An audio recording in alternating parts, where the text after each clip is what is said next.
Hi, I'm Allie Cheney, and welcome to Bytes. Usually you see this team of Purdue athletes on the sidelines at every football and basketball game. But in 2018, this spirited squad took center stage when they competed for and won a national championship. It's all or nothing. It's one shot once you make it to finals. It's very intense. And we had that mindset that we weren't going to lose. Then you have 2.5 minutes to show the judges that you're the best in the country. The Spirit Squad is made up of two separate teams. There's the co-ed team and the all-girl team. There's about 45 to 50 cheerleaders, depending, and then 5 or 6 Purdue Petes who do the various games and events around campus. We support most of the athletics programs, including the football team, the basketball teams, the volleyball team. We do a lot of community events, and then we also compete nationally. We're the ambassadors for the school, so it's just something that's good to be a part of. The most important part of our job is to lead the crowd. You know, get the crowd involved in those games in Mackey and in Ross 8. And make them truly want to be a part of the game day atmosphere. And ultimately to put on a show for them. Or the entertainment. It's not very hard to do with great atmospheres like Mackey and Ross 8. The atmosphere within Mackey Arena is breathtaking. You know, Mackey's like piercingly loud. It's a ton of energy, it's just really exciting, and it's really cool to be a part of.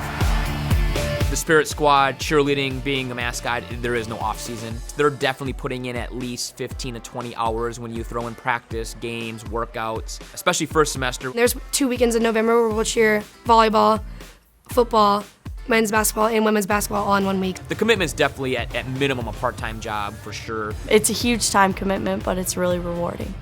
Purdue Spirit Squad is a non-scholarship program, so there is no financial assistance that we offer the current cheerleaders or Purdue Petes. So it is completely voluntary. We definitely receive a lot from athletics. One thing that's really helped me is the tutoring program. So athletics provides us with free tutors like they do all of the other athletes. To be in cheerleading, you definitely have to be an athlete, there's no doubt. I think some people don't really realize the amount of athleticism behind it. There's 2 completely different aspects of what we do. Most people see us at games, shaking our pom-poms, using the signs to get the crowd involved. They're like, that's not a sport. But then the other aspect of what we do is what we do for our national competition in January. Males and females are lifting other females into the air, throwing them 8 to 10 feet in the air while they're twisting and flipping and then catching them.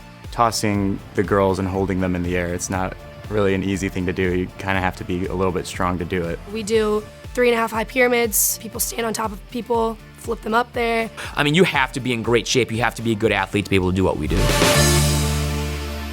Competition's been a huge part of the history of Purdue cheerleading. We've been competing every year at nationals since, I believe, 1993, and have been competitive in the early 2000s, was top 5, took second 1 year. So our nationals team is selected during the fall from our larger Spirit Squad program, and we basically practice fall through Christmas break. We're here over Christmas for all but 7 days of break. We do 2 weeks of 2-a-days, so we basically have practice all day long. And get ready to perform down at Nationals, which is the second week of January. Our nationals team competed for the UCA Division I small co-ed title. It was a long journey that we had to take to get there. We had a lot of injuries and a lot of changes that we had to make to the routine pretty late in the season. You could tell that there was never lack of fight in the team, and you could tell that we were going down there to do something special. The thing about college nationals and cheerleading nationals, in my opinion, is we're crazy because the routine's 2.5 minutes long.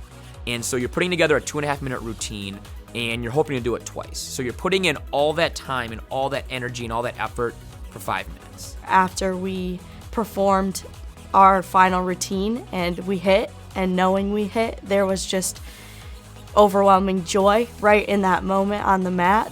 I knew we had a really good shot of winning. We had a great routine. We could not have done much better. It was about as best as we could do. Our coach had said when we walked off, that's the feeling that not necessarily when they call your name, because in that moment, it was meant to be you and you did everything you could. When they announced the second place team, we knew we won. And then when they finally announced it, I literally don't remember it.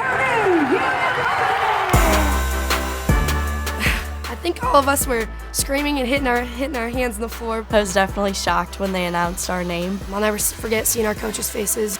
It's a crazy feeling when all your hard work pays off. But to finally break through and to win the national championship this year was great. As soon as we won, I got literally hundreds of text messages, including from our AD, Mike Babinski. We got a recognition right away at the men's basketball game. The crowd went nuts. It was very loud. It was awesome to have 14,000 people on their feet clapping and yelling for you and congratulating you on a championship win.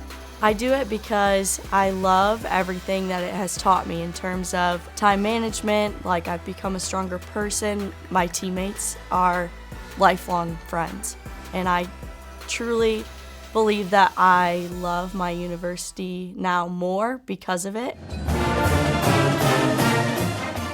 The program, obviously, we've gotten a lot of responses from other kids from around the country who are now interested in Purdue, want to join the program. But ultimately, nothing changes. Our focus will always be in supporting Purdue Athletics, supporting football, volleyball, and the basketball teams, and to always hold ourselves to the high standard of being a Boilermaker. I just hope that, this past year's team realized that, if you keep digging, you keep pushing, eventually good things happen to good people that put in the extra work. The Purdue Spirit Squad will be back at it this fall and winter, firing up Boilermaker fans at Ross-Ade Stadium and Mackey Arena. And in January of 2019, the team will travel back to Orlando, Florida to defend their national title. That'll wrap up this edition of Boiler Bytes. Remember that you can watch all of our past stories at boilerbytes.com. See you next time.